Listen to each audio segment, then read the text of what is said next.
नमस्कार, खरी खरी लेकर हाजिर हूं मैं सर्वमित्रा। दोस्तों, देश में चुनाव का माहौल है। कल चुनाव आयोग घोषणा करने वाला है कि चुनाव कब होंगे, कितने चरणों में होंगे, काउंटिंग कब होगी और आखिरकार देश को नई सरकार कब मिलेगी। ये सब हमको कल पता चल जाएगा। इसके पहले आज दोनों चुनाव आयुक्तों ने अपना पदभार भी संभाल लिया और इधर सुप्रीम कोर्ट में आज ये सुनवाई भी हो गई। जो नए चुनाव आयुक्तों के उस पर बात हो रही थी, तो सुप्रीम कोर्ट ने ये कहा है कि अब इस पर 21 मार्च को सुनवाई होगी। ये फैसला भी आज आया है। लेकिन इससे पहले आज एक और बड़ी खबर आई है सुप्रीम कोर्ट से ही, कि जिसमें उसने एसबीआई को एक कड़ी फटकार लगाई है। एसबीआई के दिन इस वक्त अच्छे नहीं चल रहे हैं, क्योंकि देश के अच्छे दिन शायद अब आने वाले हैं। इसलिए हम कह सकते हैं कि एसबीआई के अच्छे दिन नहीं चल रहे हैं, और उसके जरिए और किन किन लोगों के अच्छे दिन नहीं अब आने वाले हैं, ये भी हमको पता चलेगा। क्योंकि आज एसबीआई को इलेक्टोरल बॉन्ड मामले में सुप्रीम कोर्ट ने ये कहा है कि आपने जितनी जानकारी अब तक दी है चुनाव आयोग को, अब आप उसमें ये भी बताएं कि इलेक्टोरल बॉन्ड में नंबर कौन से हैं। वो नंबरिंग भी जो है आप उसको जारी करें, और इसके लिए कुछ दिनों का वक्त जो है सुप्रीम कोर्ट ने दिया है। सुप्रीम कोर्ट आज ही आदेश देने वाला था, लेकिन उसके बाद एसबीआई के वकील वहां नहीं थे। इस वजह से ये जो मामला है, अब ये बाद में ये एसबीआई को ये जारी करना पड़ेगा। इस मामले में आज प्रशांत भूषण वहां पे मौजूद थे सुप्रीम कोर्ट में, और बाहर निकलने पर उन्होंने जो कुछ कहा ये हम आपको पहले सुनवा देते हैं। कोर्ट ने खुद ये इशू रेज किया कि स्टेट बैंक ने जो इन्फॉर्मेशन दी उसमें जो बॉन्ड नंबर्स हैं जो हर एक जने ने खरीदे और जिस पार्टी ने वो बॉन्ड रिडीम करे, उनके बॉन्ड नंबर्स नहीं दिए हैं। तो वो कुछ ऑर्डर पास करने जा रहे थे, लेकिन सॉलिसिटर जनरल ने बोला कि भाई स्टेट बैंक तो अभी है नहीं, वो पार्टी है नहीं, तो इसलिए उनको नोटिस इशू करे बगैर आप ऑर्डर मत पास करिए। तो उन्होंने स्टेट बैंक को नोटिस दिया है मंडे के लिए, और मंडे को इसकी सुनवाई होगी कि स्टेट बैंक ने बॉन्ड नंबर्स क्यों नहीं बताए। तो आपने सुना कि प्रशांत भूषण जानकारी दे रहे हैं कि सुप्रीम कोर्ट ने खुद एसबीआई से ये पूछा है कि आपने बॉन्ड नंबर क्यों नहीं बताए।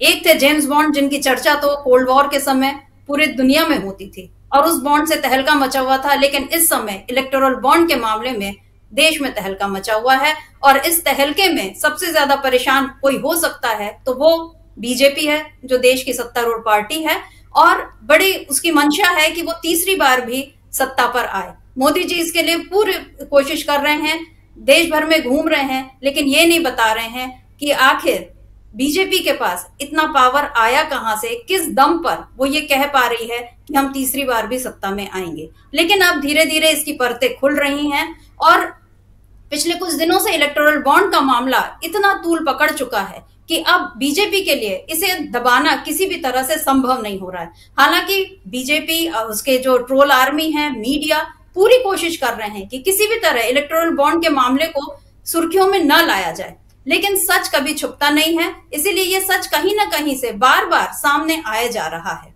अभी कल पेट्रोल 2 रुपए कम हो गया, और उस पर पूरे केंद्रीय मंत्रियों ने पीएम को धन्यवाद देना शुरू कर दिया कि उन्होंने देश पर बहुत बड़ी राहत की। लेकिन और मीडिया ने भी इस खबर को चलाना शुरू कर दिया, लेकिन कोई ये नहीं बता रहा है कि ये 2 रुपए कम करके जो राहत दी है, जिसको ये राहत का नाम कह रहे हैं, लेकिन इसके पहले जो करोड़ों अरबों खरबों रुपए जो बीजेपी के खाते में गए हैं, वो कैसे आए हैं। लेकिन अब जैसे जैसे सब मामले खुल रहे हैं, परतें खुल रही हैं, तो ऐसा लग रहा है कि बीजेपी का सच जो है, उसका नकाब जो है, वो बहुत जल्द उतरने वाला है। तो इलेक्टोरल बॉन्ड के इस मामले पर सुप्रीम कोर्ट ने एसबीआई को कैसे फटकार लगाई है, इस फटकार का असर कहां तक जाएगा, थप्पड़ की गूंज जो है वो कितने दूर तक जाने वाली है, इन सब पर चर्चा करने के लिए हमारे साथ फिर से मौजूद हैं अमलेंदु उपाध्याय जी, हमारे ऑनलाइन एडिटर। अमलेंदु जी, आपका स्वागत है इस कार्यक्रम में।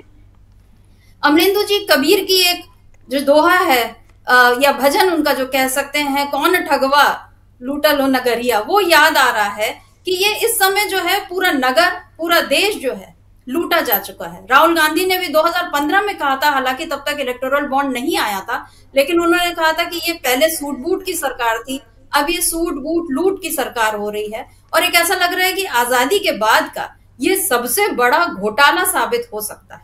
आप क्या कहेंगे इस बारे में?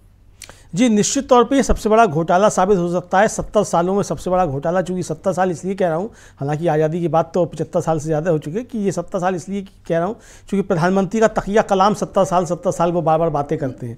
हालांकि उन 70 सालों में वो अपने भी 10 साल अब जोड़ते हैं, तो ये 70 सालों का एक तरीके से सबसे बड़ा घोटाला साबित हो सकता है। चूँकि जिस तरीके से इसको लेकर के अब तक सूचनाएँ आई हैं और जितना डाटा अब तक आ चुका है, हालांकि एसबीआई ने वो नंबर नहीं दिए जिससे ये मालूम पड़ सके कि किस कंपनी ने किसको चंदा दिया, लेकिन ये तो मालूम पड़ ही आता है कि जिस कंपनी ने बॉन्ड खरीदे थे उसके 15 दिन के अंदर वो बॉन्ड इनकैश किसने कराए हैं। चूंकि वो तारीखें मालूम पड़ गई हैं कि जिस तारीख में बॉन्ड खरीदे गए थे और जिस तारीख में बॉन्ड इनकैश कराए गए थे वो किसने खरीदे और किसने इनकैश कराए, तो ये एक सीधा सीधा संबंध निकाला जा सकता है। बाकी जिस तरीके से खबरें सब सामने आ रही है कि जिन कंपनियों ने बॉन्ड खरीदे और खासतौर से जो 5 बड़ी कंपनियां जो सबसे ज़्यादा दान देने वाली बताई जाती हैं, उनमें से 3 कंपनीज ऐसी हैं जिनके ऊपर ईडी या सीबीआई की कोई कार्रवाई हुई और उस कार्रवाई के हफ्ते भर के अंदर ही ये बॉन्ड खरीदे गए और फिर उसको किसी पार्टी ने इनकैश कराया।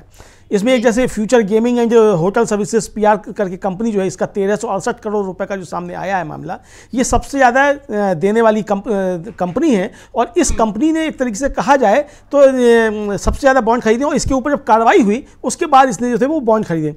और मजे की बात ये बताई जाती है कि इस कंपनी के मालिक जो है उनका बेटा जो है वो शायद भारतीय जनता पार्टी बाद में शामिल हुआ। तो ये ईडी ने जो 409 करोड़ की इनकी जो संपत्ति थी उसको जब अटैच किया उसके बाद ये जो खरीदे गए थे, तो ये समझा जा सकता है कि किसने इसको खरीदा। दूसरा ये किया गया, तमिलनाडु की जैसे बताया जाता है, ये तमिलनाडु की कंपनी है, तो तमिलनाडु की कंपनी ने अगर वहाँ की रीजनल पार्टी को चंदा दिया होता तो डीएमके के पास सिर्फ 600 करोड़ रुपया नहीं होता, 1368 करोड़ अगर इसने दिया है। इसका मतलब कि ईडी की कार्रवाई होने के बाद इसने जो पैसा दिया होगा वो कहीं ना कहीं सबसे बड़ी पार्टी और ईडी पे जिसका नियंत्रण है उस पार्टी को ये चंदा पहुंचा होगा। तो ये चीज़ें अब धीरे धीरे करके सामने सब आ रही हैं, तो बहुत सी चीज़ इसमें सामने आ रही है। अब एसबीआई का मामला जो आज पहुंचा सुप्रीम कोर्ट में और एसबीआई का वकील इसमें मौजूद नहीं था, हालांकि एसबीआई के वकील को उसमें मौजूद होना चाहिए था। और यहाँ एक गंभीर जो है, मैं समझता हूँ कि अवमानना का प्रकरण फिर बनता है और इस पर शायद सजाएं भी हो सकती हैं अगर सुप्रीम कोर्ट इसको चाह लेगा कि एसबीआई ने किस तरीके से उसके आदेशों का उल्लंघन किया है।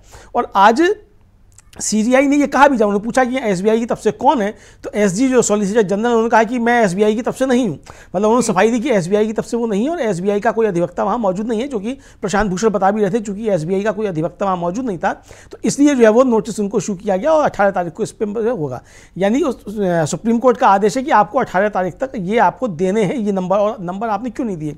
हालांकि एसबीआई का बयान जो था बताया जाता है वो आ गया था कि वो सुरक्षा की दृष्टि से हमने ये नंबर नहीं दिए। अब सुरक्षा की दृष्टि से नंबर क्यों नहीं दिया आपने, जब ये योजना ही असंवैधानिक करार दी जा चुकी और सुप्रीम कोर्ट कह रहा है कि आपको सारी चीज़ें बतानी है। और आज सीजीआई ने कहा भी कि हमारा आदेश एकदम स्पष्ट है और उस आदेश में स्पष्ट है कि आपको सब चीज़ें बतानी है, किसने बॉन्ड खरीदे, किस तारीख को खरीदे, किसने इसको इनकैश कराए, किस तारीख को इनकैश कराए और क्या नंबर है, सारी चीज़ें आपको बतानी है और आपने ये नहीं बताया। इसका मतलब ये समझा जाता है सर मित्रा जी कि जानबूझ के सुप्रीम कोर्ट को भी गुमराह करने की, जो हम लोग लगातार चर्चा कर रहे हैं कि सुप्रीम कोर्ट को एसबीआई लगातार गुमराह करने की कोशिश कर रहा है और दबाव में आकर के, चूंकि अवमानना की कार्रवाई हो सकती थी, इसलिए एसबीआई ने वो डाटा तो दे दिया आधा अधूरा चुनाव आयोग को, लेकिन जो नंबर दिए जाने थे जिससे असली मिलान होता है कि वो बॉन्ड किसने खरीदे और किसको जग गए, वो चीज़ें सामने ना आने पाए, इसको लेकर के एसबीआई जो था वो गोल कर गया।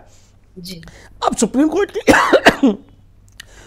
कोर्ट की फटकार के बाद अब ये शायद 18 तारीख को ये नंबर भी सामने आ जाएंगे और ये जो है वो देना पड़ जाएगा एसबीआई को। तो अब यहाँ ये समझा जा सकता है कि एसबीआई इतनी खुराफात कर क्यों रहा है। खुराफात इसको शब्द मैं कहूँगा, और इसलिए कहूँगा कि जब हुआ था, सुनवाई हुई थी सुप्रीम कोर्ट में, तो सुप्रीम कोर्ट ने सख्त आदेश दिया था कि भाई हमारा आदेश पिछला भी स्पष्ट था, यानी वो आदेश 15 फरवरी वाला जिसमें उसको असंवैधानिक करार दिया था चुनावी बॉन्ड्स को सुप्रीम कोर्ट ने, तो उसको लेकर कहा था कि हमारा आदेश एकदम स्पष्ट था, आपको ये सारी जानकारी देनी थी और 26 दिन में आपने क्या किया। तो उन्होंने बहाने बनाए, जो हरीश साल्वे साहब उनकी तरफ से मौजूद थे कि हमारे पास नंबर तो हैं और हम जो जानकारी इसलिए देना चाहते हैं, मतलब संभल के दे रहे हैं ताकि हमारे ऊपर कोई मुकदमा ना हो जाए, कोई गलत जानकारी नहीं चली जाए। तो इस पर जस्टिस संजीव खन्ना ने पूछा भी था कि भाई आपको मुकदमे का खतरा क्यों है, आपको सूचना देनी है तो इसमें मुकदमा कहाँ से आ गया, आपसे सूचना मांगी जा रही है जो ऑलरेडी आपके पास है। वो आपको सूचना देनी है। तो यानी उस समय भी सुप्रीम कोर्ट में एसबीआई ने सुप्रीम कोर्ट को गुमराह करने की कोशिश की, और जब सुप्रीम कोर्ट ने कहा कि आपको हलफनामा देना है कि आपने हमारे आदेश का पालन किया, तो वो नंबर डाटा देने के बाद जो था वो सुप्रीम कोर्ट में हलफनामा एसबीआई के चेयरमैन की तरफ से दाखिल किया गया कि हमने आपके आदेश का पालन कर दिया। अब देखिए जो पिछली सुनवाई हो रही थी, जो 6 मार्च तक देना था एसबीआई को डाटा और नहीं दिया था, उस पर जाकर ये सुनवाई हुई थी। उस समय तक तो एक तरीके से कहा जाए सुप्रीम कोर्ट थोड़ा सा मेहरबान था कि ठीक है, हम आपके ऊपर अभी अवमानना की कार्रवाई नहीं कर रहे हैं, लेकिन आप इसको दाखिल कर दीजिए और हमें आके हलफनामा दीजिए। अब जब हलफनामा दे दिया आपने कि हमने आपके आदेश का पालन किया, और सुप्रीम कोर्ट कह रहा है कि आपने हमारे आदेश का पूरा पालन नहीं किया, यानी कि अब जो है ये आपराधिक अवमानना का केस जो है वो एसबीआई के ऊपर बन जाता है, और इसके बड़े अधिकारियों को, खासतौर से उस व्यक्ति के ऊपर जिसने हलफनामा दाखिल किया है, उसके ऊपर ये अवमानना का मामला हो सकता है। तो अब ये एसबीआई किसको बचाने के लिए, किस राजनीतिक दल को बचाने के लिए या किस कॉरपोरेट घराने को बचाने के लिए ये सब काम कर रहा है, ये जो है लोग आपस में इसको सब देखते हुए जो घटनाएं हो रही समझ सकते हैं कि आखिर बचाने की कोशिशें किसको हो रही हैं। सर मित्रा जी।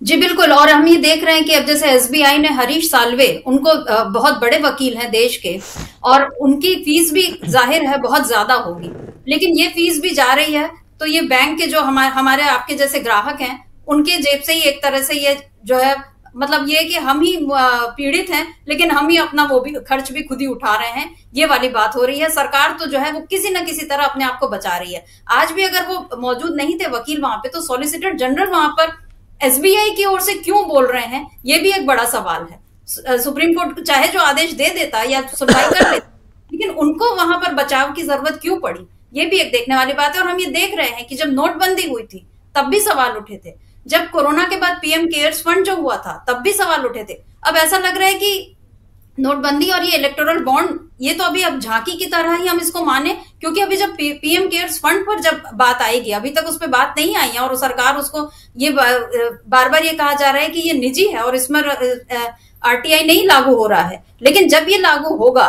क्या सुप्रीम कोर्ट इस बारे में भी कोई कुछ करेगा?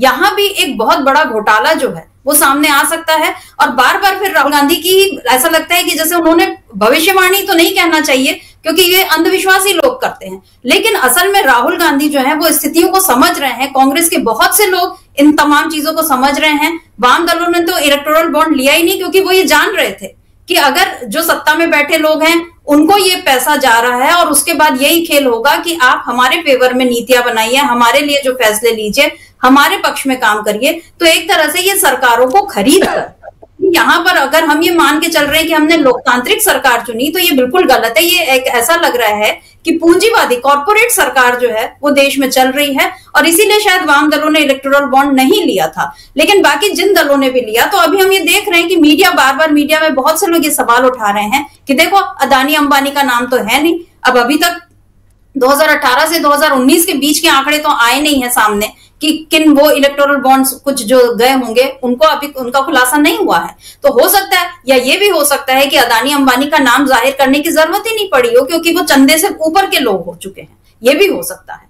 लेकिन अगर इस समय जो बाकी दलों को जो चंदे मिले हैं, इलेक्टोरल बॉन्ड जिन्होंने लिया है, अगर वो तमाम दल जो बीजेपी के विरोधी दल हैं, अगर वो सारे दल ये बता दें कि हाँ हमको इन कंपनियों से, इन कॉर्पोरेट घरानों से इतने का मिला है, तो बाकी का जो मिला है वो बीजेपी के खाते में चला जाएगा। यानी एक तरह से खुलासा इस तरह से भी हो सकता है।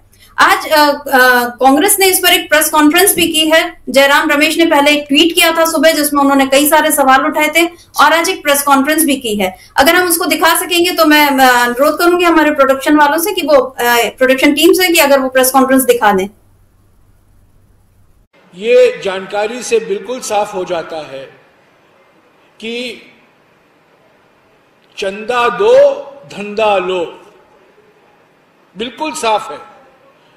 जो कंपनियों को कॉन्ट्रैक्ट मिले हैं उन्होंने भारी मात्रा में इलेक्ट्रल बॉन्ड खरीदा है। जिन कंपनियों की प्रशंसा नितिन गडकरी जी ने पार्लियामेंट में किया है, वही बड़े चंदादाता निकले हैं इलेक्ट्रल बॉन्ड के द्वारा।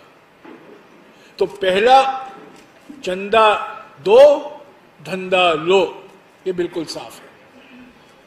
दूसरा, हफ्ता वसूली बिल्कुल साफ हो गया है इस लिस्ट से कि जिन जिन कंपनियों के खिलाफ ईडी छोड़े गए हैं, आरबीआई छोड़ा गया है, आईटी छोड़ा गया है, सीबीआई छोड़ा गया है, वही कंपनियां भारी मात्रा में इलेक्ट्रल बॉन्ड खरीद रहे हैं। तो हफ्ता वसूली, पहला चंदा दो धंधा लो, दूसरा हफ्ता वसूली।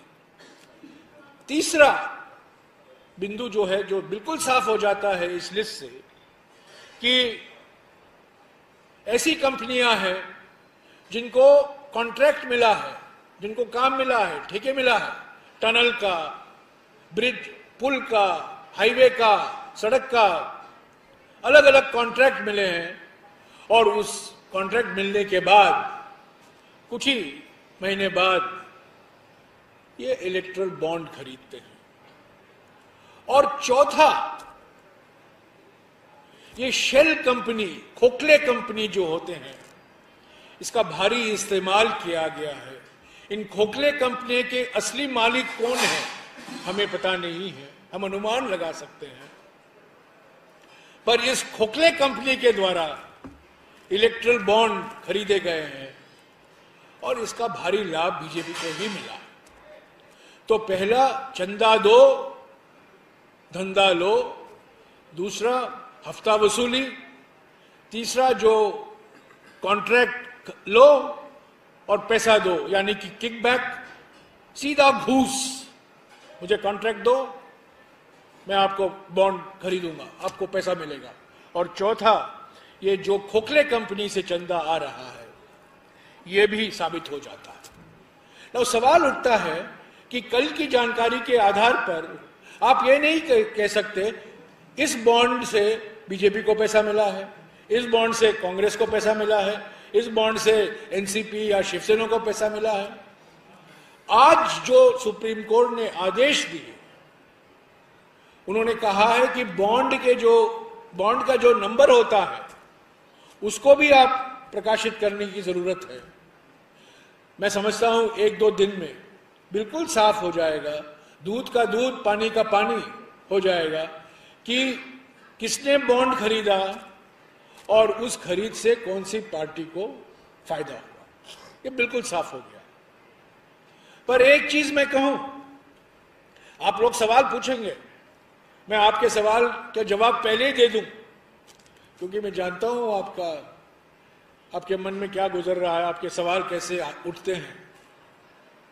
आप कहेंगे पर इलेक्ट्रल बॉन्ड से तो आपको भी फायदा हुआ, बीजेपी को 6000 करोड़ रुपया मिला और आपको 1400 करोड़ रुपया मिला।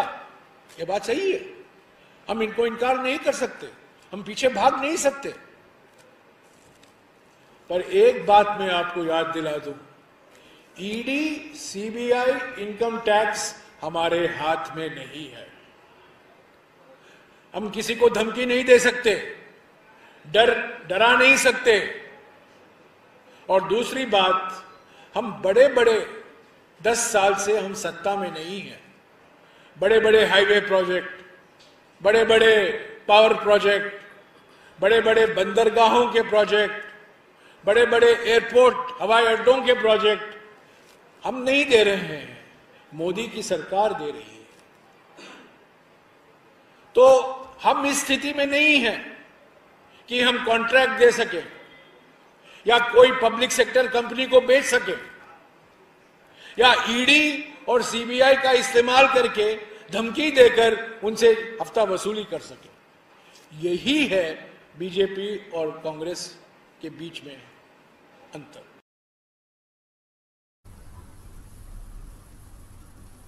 कांग्रेस और बीजेपी के बीच का बड़ा अंतर जो है जयराम रमेश जी बता गए, और उन्होंने ये भी बता दिया कि वो कौन सी 4 प्रमुख बातें हैं: चंदा दो धंधा लो, हफ्ता वसूली, शेल कंपनियां और इलेक्टोरल बॉन्ड के बदले कॉन्ट्रैक्ट मिलना, बड़े बड़े ठेके मिलना। तो ये बहुत संक्षिप्त में उन्होंने लेकिन बहुत बड़ी बात कह दी है, और ये वो उम्मीद कर रहे हैं कि दूध का दूध पानी का पानी हो जाएगा। लेकिन ये कैसे होगा? अगर इलेक्टोरल बॉन्ड के नंबर भी आ जाएंगे तब भी क्या ये बीजेपी सरकार इतने आसानी से मान जाएगी कि हाँ उसने कोई घोटाला किया है? अमलेंदु जी क्या कहेंगे? क्योंकि एक बात और जोड़ दूं, कपिल सिब्बल ने एक बात कही आज कि 2G घोटाला जब हुआ था तो एसआईटी बनाई थी। तो ये जो घोटाला हो रहा है, या जिसके घोटाले के अगर आप घोटाला ना भी माने, अगर आप ये कह रहे हैं कि हाँ अगर कुछ गलत हुआ है क्योंकि सुप्रीम कोर्ट ने इसको असंवैधानिक कहा है, तो इस असंवैधानिक तरीके से जो 6,000 करोड़ या 1400 करोड़ या 900 करोड़ 800 करोड़ जिसको जितने पैसे मिले, क्या वो पैसे मिलना अब सही है? क्या उन पैसों को वैध कहा जा सकता है?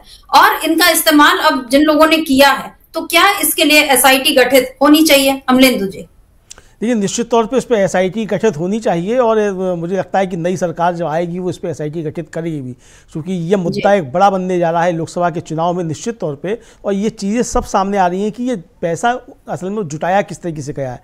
सवाल ये, हम ये नहीं कह रहे कि भारतीय जनता पार्टी ने जो है जबरदस्ती उगाया या किसने उगाया है, ये तो जनता अपने आप समझ रही है कि किसने किस तरीके से उगाया होगा, क्योंकि वो सारी चीज़ें पब्लिक डोमेन में धीरे धीरे आ रही हैं कि जिन कंपनियों ने पैसा दिया है, जिन कंपनियों ने सबसे ज़्यादा धन दिया है, 500-500 करोड़ एक बाद में जिन्होंने दिया है, उनके ऊपर जब कार्रवाई हुई है ईडी की या सीबीआई की या आईटी की, उसके तुरंत बाद वो पैसा दिया गया है। तो ये तो सब समझा जा सकता है कि ये किस तरीके से किसको दिया गया हो। जो कि जयराम रमेश कह रहे थे, बात वही है कि ईडी और सीबीआई या आईटी वो किसके कब्जे में है, उनसे राहत कौन दिला सकता है, या जो बड़े बड़े ठेके मिले हैं जिन कंपनियों को जिन्होंने चंदा दिया है उनको वो कॉन्टेक्स्ट कौन दे सकते हैं। मैं भी एक रिपोर्ट देख रहा था सर मित्ता जी, उसमें ये है कि जो फार्मा कंपनियां हैं और हेल्थ केयर कंपनियां हैं, 10% चंदा इस पूरे में से उन्होंने दिया है और 2020 के कोरोना काल के बाद दिया है। आप समझ सकती हैं कि कोरोना काल के बाद किस तरीके से फार्मा कंपनियों को जबरदस्त तरीके से फायदा हुआ और किस तरीके से फायदा हुआ, ये सारी चीजें सब सामने आ रही हैं। उन्होंने चंदा दिया है, अब वो किसको चंदा गया होगा ये भी अच्छे तरीके से समझा जा सकता है कि उनसे किसको फायदा हुआ होगा। इसी तरीके से वो जो सीरम इंस्टीट्यूट वाले जो आधार पूना वाला है, उनके बारे में चर्चा आ रही है कि वो 18 अगस्त 2022 को प्रधानमंत्री से मिलते हैं, 22 अगस्त को उनको ऑर्डर मिल जाता है और वो जाकर के वो सबसे महंगा मकान जो है विला जाकर वो लंदन में खरीदते हैं। तो ये बहुत से अब जो इंटर कनेक्शंस हैं वो अभी निकाले जाने लगे हैं। और जब सुप्रीम कोर्ट के आदेश के बाद ये नंबर आ जाएंगे इलेक्टोरल बॉन्ड्स के, जो जिसको एसबीआई कह रहा है कि साहब बहुत सीक्रेट नंबर्स हैं, अरे भाई जब वो असंवैधानिक घोषित हो गई तो इसमें अब सीक्रेट क्या बचा? सुप्रीम कोर्ट तो कह रहा है कि आपको सब जानकारी देनी है, सुप्रीम कोर्ट तो आपकी सारी सीक्रेसी खत्म कर रहा है। तो और आप अभी भी उसी सीक्रेसी का बहाना बना रहे हैं कि आप सीक्रेट नंबर्स है तो इसको हम बचा के, तो ये सीक्रेट नंबर जो है जाहिर सी बात है कि किसी एक खास राजनीतिक दल को बचाने के लिए या किसी बड़े कॉर्पोरेट घराने जो इन्होंने बॉन्ड्स खरीदे हैं उनको बचाने के लिए दिया जा रहा है कि ये ताकि इंटर कनेक्शंस जो हैं वो सामने नहीं आने पाए कि ए कंपनी ने बी राजनीतिक दल जो है उसको कितना चंदा दिया, उसके क्या हित साधन हुए, ये सब चीज़ें सामने आ रही हैं। तो ये जिस तरीके से आएगा तो उस पर एसबीआई की जब अगर कोई एसआईटी बनती है और उस पर जाँच होती, हो सकता है कि सुप्रीम कोर्ट ही इस पर एसआईटी बना दे, क्योंकि सुप्रीम कोर्ट जिस तरीके से सख्त टिप्पणियां कर रहा है और ये जो टिप्पणी करते हुए सुप्रीम कोर्ट ने इनको निरस्त किया था, असंवैधानिक करार दिया था इलेक्टोरल बॉन्ड्स को, उसमें कहा था कि ये काले धन का जरिया बन गया इलेक्टोरल बॉन्ड चुनावी राजनीति में। तो चुनावी राजनीति में अगर इलेक्टोरल बॉन्ड काले धन का जरिया है तो ये काले धन की जांच भी होगी। प्रधानमंत्री नरेंद्र मोदी जब 2014 में सत्ता में आए थे तो उससे पहले उन्होंने वायदा किया था कि विदेशों से काला धन लेकर के आएंगे, और यहाँ तो देश के अंदर से जो सफेद धन था उसको काला धन बनाया जा रहा है राजनीति में, चुनावी राजनीति में लाकर के। अब निर्मला सीतारमण अगर कह रही है कि साहब वो इलेक्ट्रॉनिक बॉन्ड सही थे, अभी उनका एक बयान था कि वो अच्छी सोच से लाए गए थे और एक तरीके से मतलब कि उसकी तारीफ कर रही हैं इलेक्ट्रॉनिक बॉन्ड्स की, वो उसकी नीयत ठीक थी। यानी कि वित्त मंत्री जो हैं वो सुप्रीम कोर्ट के आदेश की एक तरीके से अवहेलना कर रही हैं, अवमानना कर रही हैं। ये ध्यान में रखा जाना चाहिए। तो बहुत सी चीज़ें इसमें हो सकती हैं जिस तरीके से भारतीय जनता पार्टी को एक तरीके से कहा जाए बचाने की या भारतीय जनता पार्टी अपना मुंह छिपाने की इसमें कोशिशें कर रही हैं, उससे बहुत सारी चीज़ें सामने आती हैं कि इसमें कहीं ना कहीं कोई मामला गड़बड़ निश्चित तौर पर है। और भारतीय जनता पार्टी उसमें सबसे बड़ी बेनिफिशियरी है, वो तो अब ये तो सामने आ ही चुका। दूसरा जो लिस्ट सौंपी गई है कि चंदा देने वालों की और चंदा इनकेश कराने वालों की, उस लिस्ट में भी काफ़ी जो अंतर आता है। यानी जो चंदा देने वाले हैं वो लिस्ट दी गई है 18,000 बॉन्ड्स की, और जिन्होंने जो राजनीतिक दलों ने इनकैश कराया वो लगभग 20,000 के आसपास है। तो ये डिफरेंस क्यों है? इसका मतलब एसबीआई ने इसमें कहीं ना कहीं कोई खेल किया है। गुरदीप सिंह सप्पल जो कांग्रेस के प्रवक्ता हैं, उनका कल एक ट्वीट था कि भाई 18,000 की आप जानकारी दे रहे हैं और 22,000 थे, तो ये आखिर 3,000 बॉन्ड्स के आसपास जो हैं ये क्यों छुपाए जा रहे हैं? तो ये बहुत सारी चीज़ें जो है सब मिला करके सामने आ रही हैं कि ये आखिर बॉन्ड्स जो छुपाए गए हैं 3,000 जिनके बारे में जानकारी नहीं दी जा रही है, तो ये बॉन्ड्स किनके हैं? जो आपने सवाल किया था इसमें कि अंबानी का, अडानी का या टाटा का इनके नाम है कि नहीं है, क्यों नहीं है, और जो अब तक नाम आ रहे हैं उनमें इनके नाम नहीं है। हो सकता है कि वो जो नाम छुपाए गए हैं उनमें कहीं वो नाम हो, या हो सकता है कि उनके ज़रिए जो छोटी शेल कंपनियां जो हैं आई हैं। अब जयराम रमेश का ही सुबह ट्वीट था कि एक कंपनी है उसका नेटवर्थ जो है वो 143 करोड़ की है और चंदा दे रही है वो 450 करोड़। तो भाई मेरी कुल संपत्ति अगर मान लीजिए 100 रुपए है तो मैं 450 रुपए चंदा कैसे दे सकता हूं? इसका मतलब उसके पीछे कहीं ना कहीं कोई काला धन है जिसको सफेद तरीके से बनाने की कोशिश की गई है। तो सुप्रीम कोर्ट ने जो कहा था कि ये काला धन का प्रवाह जो था इसका चुनावी राजनीति में हो रहा था, तो निश्चित तौर पर मुझे लगता है कि सरकार इसकी कोई एसआईटी बनाए या नहीं बनाए, लेकिन सुप्रीम कोर्ट अपनी निगरानी में इस पर एसआईटी बना सकता है और हो सकता है कि 18 तारीख की जब सुनवाई होगी उस समय ये आदेश आए। और अगर ऐसा आदेश तब आता है तो मुझे लगता है चुनाव से पहले खास तौर से जो सत्तारूढ़ दल है जिसको सबसे ज़्यादा चंदा पहुंचा है उसके लिए बहुत परेशानी हो सकती है चुनावी बेला में। शर्मित्रा जी। जी अमलेंदु जी, चुनाव की घोषणा कल होने वाली है और अभी तक तो हम लोगों ने यही देखा, जितने भी आम चुनाव देखे उसमें हमेशा ये होता था कि कोई एक मुद्दा खड़ा होता था, पुलवामा जैसे पिछले बार था, उसके पहले यूपीए सरकार को हटाने के लिए, और उसमें भी तमाम भ्रष्टाचार, 2G घोटाला और सब आदर्श घोटाला, ऐसे सारे भ्रष्टाचार जो है इनके मामले जो है बीजेपी ने उठाए थे और ये यही चलता रहता है। उसके पहले इंडिया शाइनिंग वाला की बात थी। तो इस तरह के मामले हमेशा चुनाव में आते रहते हैं, लेकिन मेरा ख्याल है ये शायद इस समय ये एक अलग ही माहौल जो है हम भारत में देख रहे हैं कि चुनाव से ठीक पहले सत्तारूढ़ पार्टी के खिलाफ देश के सबसे बड़े आर्थिक घोटाले के आरोप लग रहे हैं। तो अमलेंदु जी, आप क्या सोचते हैं? अभी भारत जोड़ो न्याय यात्रा कल खत्म या परसों खत्म हो जाएगी, वहां पर इंडिया की बहुत बड़ी रैली होने वाली है मुंबई में, और राहुल गांधी जो हैं लगातार जिन मुद्दों को उठाते जा रहे हैं, जिन बातों को कहते जा रहे हैं, वही अब सच साबित होने लगी हैं। और महंगाई, बेरोजगारी, आदिवासियों, महिलाओं, किसानों के खिलाफ जो अत्याचार थे, ये सारी तकलीफें पहले से अपनी जगह मौजूद हैं। 80 करोड़ लोगों को 5 किलो राशन आप दे रहे हैं, उसको आप एहसान बता रहे हैं। 2 रुपए पेट्रोल खत्म कर रहे हैं, कम कर रहे हैं, उसको आप एहसान बता रहे हैं। जो चीजें बुरी हुई हैं उनकी जिम्मेदारी आप नहीं ले रहे हैं। तो विपक्ष जो है इस मुद्दे को, अभी इन्हीं सारे मुद्दों को अभी तक उठाता रहा है। लेकिन अब आपको क्या लगता है 18 तारीख के बाद क्या ये नैरेटिव चेंज होने वाला है? क्योंकि बीजेपी ने राम मंदिर और CAA और तमाम कोशिशें कर ली, लेकिन इस बार का चुनाव हिंदू मुसलमान से अलग हटकर क्या आर्थिक मामले पर केंद्रित होने वाला है, इस आर्थिक घोटाले पर केंद्रित होने वाला है? निश्चित तौर पे शर्मित्रा जी इसी पे केंद्रित होने वाला है। और कहा जाए कि इलेक्टोरल बॉन्ड जो है वो भारतीय जनता पार्टी के लिए कोड़ में खाज की तरीके से होने वाला है। तो जो कहावत है ना कोड़ में खाज, तो ये कोड़ में खाज होने वाला है कि कोड़ तो आपके पास पहले थे, बेरोजगारी का मसला था, महंगाई का मसला था, काले धन को लाने का मसला था, तमाम और मसले थे, महिलाओं के ऊपर अत्याचार था, आदिवासियों के मसले थे, दलितों के मसले थे।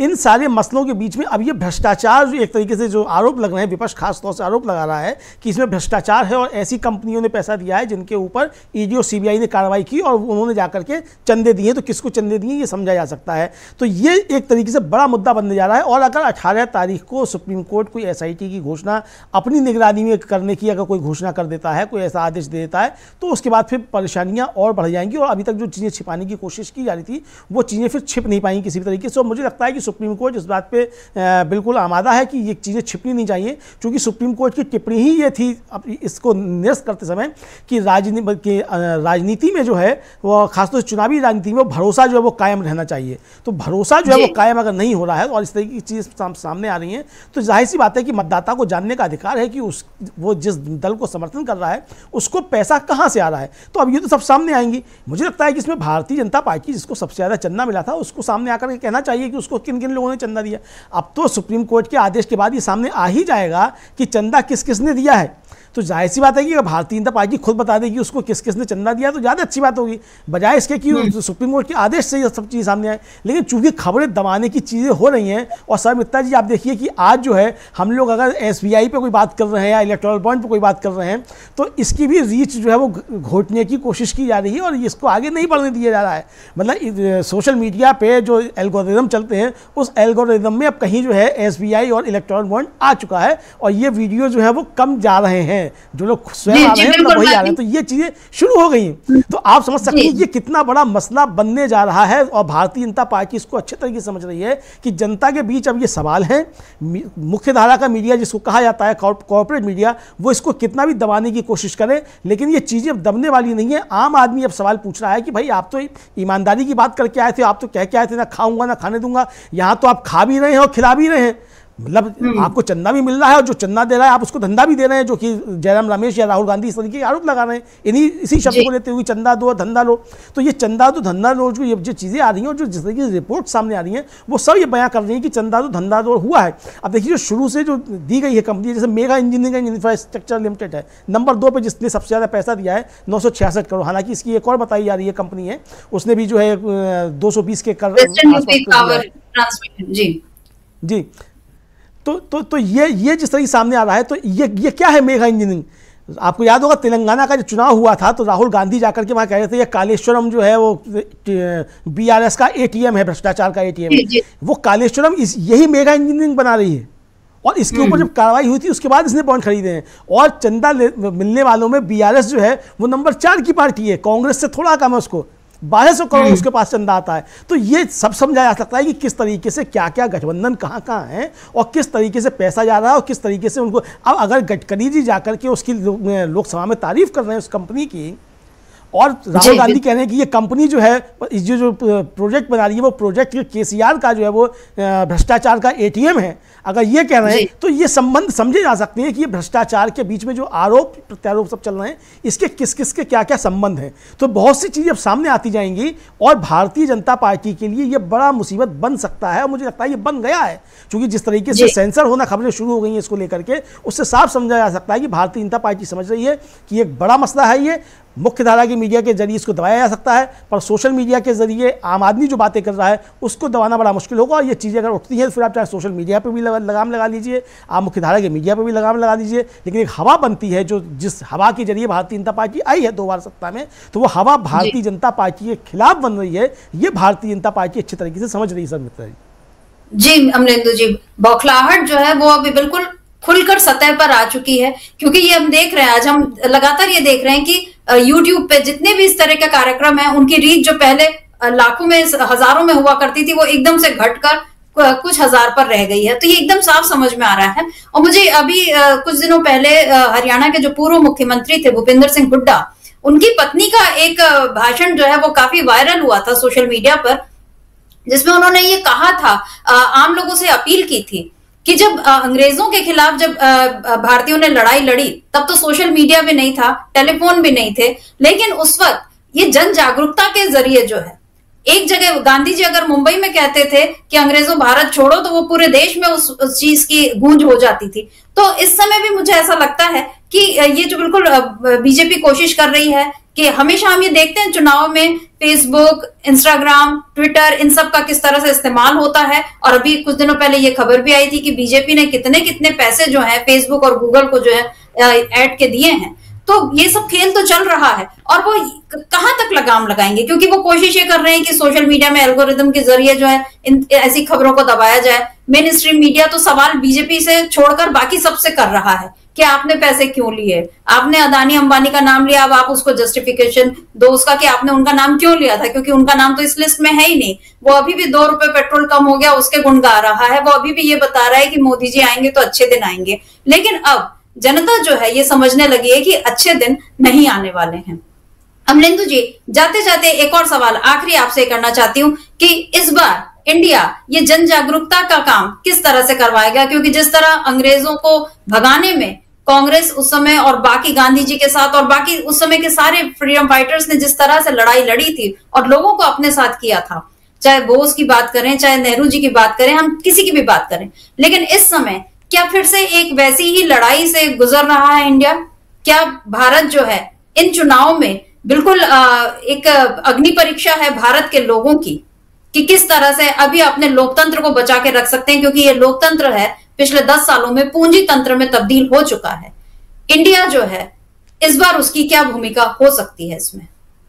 देखिए सर मित्रा, मुझे लगता है कि इंडिया की इसमें बहुत महत्वपूर्ण भूमिका होगी और उसको ये जागरूकता अभियान चलाना होगा और ये समझना होगा कि जिस तरीके से राहुल गांधी लगातार आज़ादी के आंदोलन की बात करते हैं, और राहुल गांधी ने आपको याद होगा कि पिछले दिनों कहा था कि आज़ादी का आंदोलन था वो 2 लोगों के खिलाफ था, अंग्रेज़ों के खिलाफ भी था और यहाँ के जो राज्य रजवाड़े थे उनके खिलाफ भी था। इसको लेकर के बड़ी चर्चा हुई कि राज्य रजवाड़ों के खिलाफ कैसे था ये आंदोलन।